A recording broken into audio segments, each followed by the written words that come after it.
오히려 엄마라는 거는 나의 온전체가 아니라 그냥 내가 아이를 키우기 위한 역할에 불과하다. 나는 그냥 엄마지만 더 이전에 그냥 나는 사람이고 나고 나의 정체성을 다시 찾기 위한 나의 기호나 관심, 나의 감정, 생각에 관심을 기울이고 그것의 행동을 하는 그런 거가 굉장히 중요하다는 얘기를 또 강조드리고 싶습니다.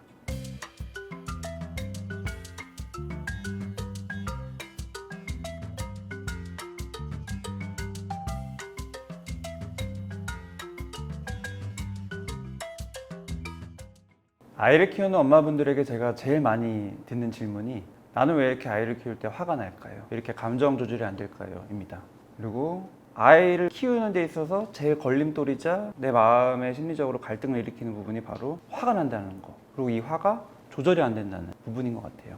근데 정신과 의사는 어떻게 보면은 감정 조절에 대한 부분을 제일 많이 다루는 게 업이기 때문에 엄마들이 왜 아이를 키우면서 화가 나는지에 대한 이해가 충분히 되고 저도 아이를 키우면서도 역시나 그걸 경험하고 있는데 문제는 엄마들은 정작 본인의 이런 면을 내가 왜 이러는지를 생각해 볼 겨를이 없는 것 같아요. 정신과 의사들은 사람의 감정 조절이 너무 안 되는 분들을 대상으로 안정적으로 되게끔 도와주는 역할을 하는데 그러기 위해서 제일 많이 중점적으로 체크하고 그 다음에 관리하는 부분이 바로 전혀 엉뚱하게도 신체적인 컨디션이에요. 마음을 어떻게 조절하고 관리하는 게 아니라 조금은 상관없을 것처럼 보이는 신체적인 컨디션을 굉장히 신경을 써요. 크게 두 가지를 봐요. 수면 패턴, 그 다음에 식사 패턴. 불규칙적으로 잠을 자거나 불규칙적으로 식사를 해도 역시 조절이 안 돼요. 그래서 감정 조절이 안 되는 원인이 되기도 하고요. 이게 또 그대로 치료가 되기도 해요. 예를 들어서 뭐 우울증이 심하거나 분노 조절이 안 돼서 병원에 왔다. 바로 뭐 상담하거나 약을 드리는 게 아니라 지금 생활 패턴이 어떤지를 철저히 조사를 해요. 거기서 이분은 지금 수면이 너무 형편없다. 또는 식습관이 형편없다. 딱 파악이 되면은 그 부분을 먼저 해결하도록 최대한 권유를 드려요. 그러면 신기하게 잠만 잘 자고 밥만 잘 먹었는데도 감정이 조절되는 이런 경험을 굉장히 많이 합니다. 근데 엄마의 삶을 여기서 딱 보면은 아이가 태어나자마자 못 먹고 못 자요. 먹고 자는 게 사람한테 제일 중요하다는 거를 본능적으로 알기 때문에 우리 아이를 키울 때 제일 신경 쓰는 두 개가 바로 아이가 잘 먹는지 잘 자는지거든요. 그런 케어를 하는 것과 동시에 나는 스스로 그런 케어를 못해요. 감정 조절이 안 되는 엄마분들한테 제가 가장 먼저 권유드리는 거는 우선은 생활 리듬 먼저 체크하고 그거 먼저 바꿔봐라. 특히 엄마분들은 이게 너무나도 흔한 너무 공통된 원인이기 때문에 잠만 좀 잘 자도 식사만 좀 잘해도 조절이 잘 되는 빨리 좋아지는 그런 측면이 있거든요. 꼭 감정 조절이 안 되는 분들은 이거 먼저 사수해 보시라는 말씀을 드리고 싶습니다. 근데 현실적으로 굉장히 어려워요. 엄마 역할 하느라고 내가 못 자고 못 먹었는데 나도 그러고 싶은데 안 되는 걸 어떡하냐 라는 질문을 하시는 분들이 많은데 아이를 키우면서 잘 먹고 잘 잘 수 없어요. 그래서 결론은 아이랑 조금 떨어져서 잘 먹고 잘 자야 돼요. 근데 많은 분들이 아이랑 조금 떨어지면 내가 뭔가 아이한테 애착 형성을 잘 못할 것 같은 그런 압박감이 또 들거든요. 근데 오히려 반대로 육아우울증에 걸리는 제일 중요한 요인 중에 하나가 엄마가 24시간 아이랑 붙어 있는 거예요. 오히려 아이랑 좀 정기적으로 떨어지는 게 엄마가 심리적인 안정을 회복하는 데 굉장히 중요해요.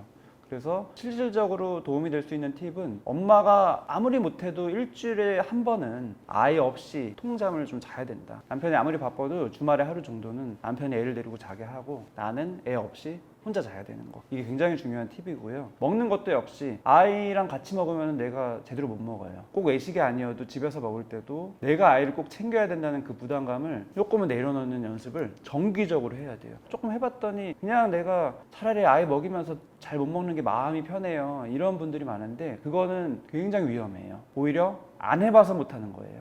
그래서 불편하더라도 자꾸 해서 익숙해져야지 나도 통잠을 잘 수 있고 여유롭게 밥을 먹을 수 있고 그게 규칙적으로 됐었을 때 심리적인 안정감이 찾아오고 그래야지 오히려 양질의 양육행동, 오히려 더 안정적인 애착을 아이와 형성할 수 있다. 먹고 자는 거를 꼭 사수해야 된다. 이렇게 말씀드리고 싶습니다. 부족한 엄마다. 나는 엄마 자격이 없다. 나는 왜 이럴까? 이런 고민을 정말 많은 엄마분들이 하는 것 같아요. 근데 잘 생각해보면은 이런 생각은 처음부터 하진 않았어요. 아이를 키우면서 점점 생각이 바뀌는 거예요. 근데 사람은 원래 생각이 일정치가 않고 바뀌어요. 근데 언제 바뀌냐면은 감정에 의해서 바뀌어요. 내 감정이 뭔가가 불안하고 우울하고 불안정할 때 감정만 그러는 게 아니라 생각에 영향을 미쳐서 생각이 평상시 하던 객관적인 생각을 못하고 점점점 부정적인 생각을 해요. 그래서 나를 봐도 나는 부족해, 나는 능력이 없어, 아이를 키울 능력이 없어, 이런 식으로 받아들여지고, 또 아이를 볼 때도 우리 아이는 너무 예민하고 너무 까다로워서 난이도가 너무 높아, 그런 마음으로 또 나를 보면은 나는 이 난이도를 제대로 해결하지 못할 것 같은 부족한 사람이야, 이런 식으로 계속 생각이 부정적으로 돌아요. 엄마라는 거에 대한 사회적인 인식도 그렇고 본인의 기준도 그렇고 굉장히 높아요. 사람들이 다 엄마에 대해서 높은 기대치를 가지고 있으니까 엄마가 뭔가 좀만 잘못해도 막 욕을 하는 분위기가 되고, 그런 분위기 속에서 자신도 그런 압박감을 받아요. 내가 부족한 엄마야라는 그런 마음이 드는 분들에게 꼭 드리고 싶은 말씀은, 진짜 부족해서가 아니라 내가 가진 그런 사회적인 압박감 때문에, 엄마에 대한 기준이 너무 높기 때문에 형성되는 거다. 정말 많은 엄마분들이 다 그런 생각한다. 그럼 결과적으로 뭐 그러면은 반성하고 노력해서 더 좋은 엄마가 되냐? 아니에요. 오히려 부족하다는 생각이 계속 더 심화되고 자존감은 더 낮아지고, 그러면은 아이를 키울 때도 더 양질의 양육 행동을 못 해요. 이런 식으로 계속 악순환됩니다. 부족하다는 생각이 드는 분들에게 꼭 말씀드리고 싶은 거는, 감정적인 안정감을 먼저 회복하기 위한 심리적인 리듬 관리, 그 다음에 내가 나도 모르게 정신없이 살다 보니까 엄마라는 존재에 대한 이 기대치나 압박감이 너무 크게 자리 잡은 건 아닌가, 이런 생각을 하고, 오히려 엄마라는 거는 나의 온전체가 아니라 그냥 내가 아이를 키우기 위한 역할에 불과하다. 나는 그냥 엄마지만 더 이전에 그냥 나는 사람이고 나고, 그래서 나를 다시 회복하고, 엄마라는 역할에만 너무 몰입되어 있을수록 부족해지는 느낌이 들기 때문에 조금 오히려 반대로 엄마라는 역할로 딱 구분하고 있는 그대로의 나는 다시 회복하는 노력을 하시는 게 제일 중요하다, 이런 얘기를 드리고 싶습니다. 역시 이제 아이를 키우면서 굉장히 엄마분들이 불안해지는 지점인 것 같아요.